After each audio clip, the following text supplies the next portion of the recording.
Beh, io sono molto felice di dare il benvenuto a Nichi Vendola in quest'aula, l'aula magna di Comentini, che è l'aula magna di architettura. Io vorrei dirti subito, questo non è un luogo qualsiasi, ci tengo a dirlo.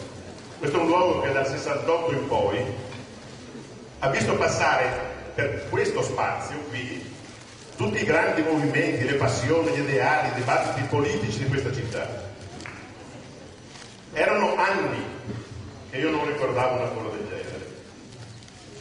C'è un precedente che voglio ricordare, ed è stato, ce n'era un po' di meno però, ed è stato quando Romano Prodi nel 1996 ha aperto qui la campagna elettorale che ha portato l'Ulivo e Berlusconi, l'Ulivo e Prodi a vincere. Sono uguali!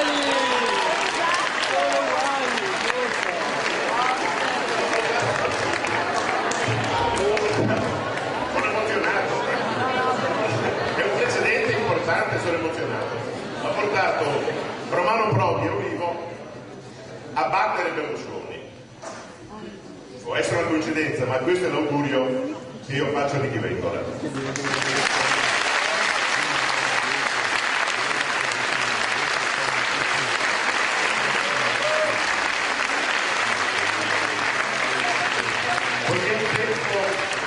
Poiché il tempo che a disposizione è pochissimo, do subito la parola a Gianpietro Pizzo, coordinatore di Sinistra Ecologia e Libertà di Venezia. Gianpietro.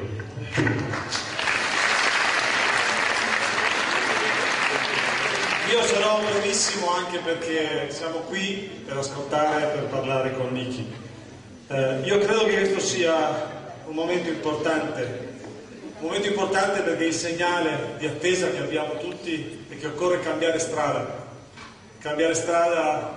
per il bene del Paese, cambiare strada perché questa politica, la politica che oggi ci governa, che riempie le pagine del giornale, è lontano 1000 miglia dalla vita dei cittadini. Vogliamo cambiare strada perché vogliamo ricostruire un'attenzione sociale nei confronti soprattutto di chi oggi è più povero, più fragile, che soffre, precario. Vogliamo farlo perché pensiamo che l'affermazione dei diritti sociali e civili sia un punto imprescindibile del vivere comune. Vogliamo farlo perché le ragioni di chi lavora, di chi vuole studiare, di chi vuole creare e produrre tornino ad essere le priorità del Paese. Vogliamo farlo, cambiare strada per uscire dalla crisi insieme, più forti, più solidali, migliori. Ma questo progetto politico deve essere un progetto politico aperto, trasversale, grande, nel quale ci sia spazio per tutte le forze vive della società, forze vive che abbiano la capacità di ritrovare voce, una voce che per troppo tempo è stata persa. È un progetto per una sinistra moderna, inclusiva, che sa leggere i problemi della società, non una politica autoreferenziale, una politica che sa leggere quello che accade nella società e che sa soprattutto ascoltare la voce di chi troppo spesso, ed è questo un dramma inaccettabile, non ha voce nella nostra società. In questi giorni da molte parti si è detto che Berlusconi non è caduto perché manca un progetto alternativo, un progetto dell'alternativa. Probabilmente questo è vero ed è per questo che noi vogliamo tutti impegnarci in questo grande progetto che ricostruisca un progetto politico alternativo. Vogliamo farlo, ripeto, con tutti coloro che hanno voglia di contribuire, senza furberie, senza scorciatoie, senza operazioni di pratiche politiche vecchie, superate e logore. Ecco, io penso che questa cosa sia un messaggio importante, perché rispetto agli entusiasmi, alla passione, alla voglia di tornare a una politica alta, che rimetta in gioco l'Italia migliore, non possiamo permetterci di deludere queste aspettative. Ci sono le grandi questioni e oggi noi chiediamo a Nichi di ascoltare prima alcuni interventi sulle grandi questioni che oggi sono sul tappeto. Le questioni del lavoro in primis, perché oggi troppo spesso la mancanza di lavoro, la disoccupazione, la precarietà, quello che accade dal punto di vista del fatto che c'è un pezzo di questo paese che lavora e non riesce a campare, e un altro pezzo che il lavoro non avrà mai. Nichi dice spesso generazione lavoro mai. Ecco, questo è inaccettabile, questa grande questione del lavoro.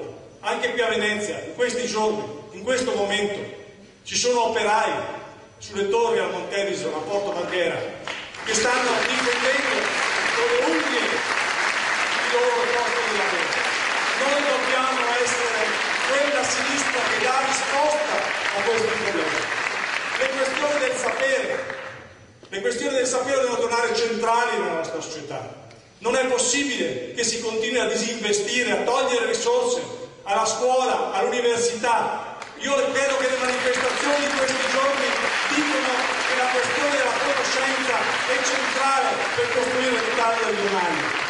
Le questioni del territorio, un territorio che per troppo tempo, anche qui a Venezia, è stato considerato terra di rapina, luogo di speculazioni facili. Ecco, rispetto a questo noi non possiamo più accettare che il territorio sia deturpato o sia business di pochi.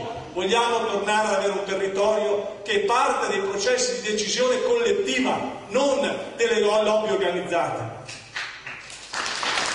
La questione della democrazia è una grande questione che va rimessa sul tappeto, riconoscendo oggi le contraddizioni e i limiti, i problemi della rappresentanza politica, i problemi di una democrazia che spesso è lontana dai cittadini. Bisogna ricostruire nuove forme e nuove pratiche, e su questo penso che potremo avere un contributo da parte di uno degli interventi che sono stati programmati. I giovani e i migranti, finisco, perché senza giovani non c'è prospettiva in questo paese, e senza i migranti, che oggi sono quasi 5 milioni di senza voce nel nostro paese, 5 milioni di senza voce che contribuiscono a produrre, contribuiscono a pagare le pensioni. Ecco, io penso che questa è la società inclusiva.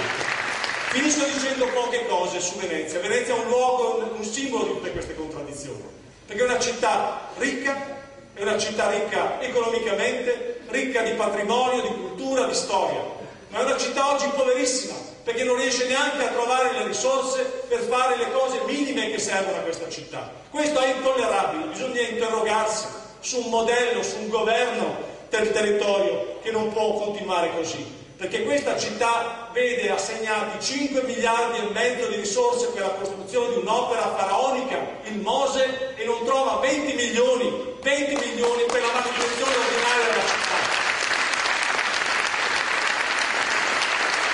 Venezia è il luogo della creazione e della cultura, è il luogo in cui tanta gente è venuta, ha lavorato, ha dato contributo. I segni che si trovano nelle pietre di questa città dicono questo. E oggi è una città troppo spesso lasciata in mano alle rendite e al profitto, le rendite di posizione, di pezzi che in qualche modo vivono di questo capitale senza neppure reintegrarlo. E questo credo sia inaccettabile in una prospettiva di una società e di una Venezia diversa. Ecco, rispetto a questi temi io credo che sia importante quindi adesso ascoltare queste voci. Noi abbiamo fatto una scelta perché era molto difficile con un'assemblea così dare la possibilità a tutti.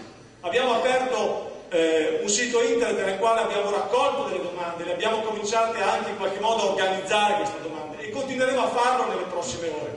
Fra l'altro il sito di Sinistra Ecologia e Libertà di Venezia ha raggiunto i 3.000 contatti proprio in queste ore, grazie anche allo sforzo che abbiamo realizzato con questa iniziativa. Ecco, la scelta quindi è stata quella di dire pochi interventi, ma soprattutto di voci, non di individui singoli, ma di voci, di problematiche e di questioni.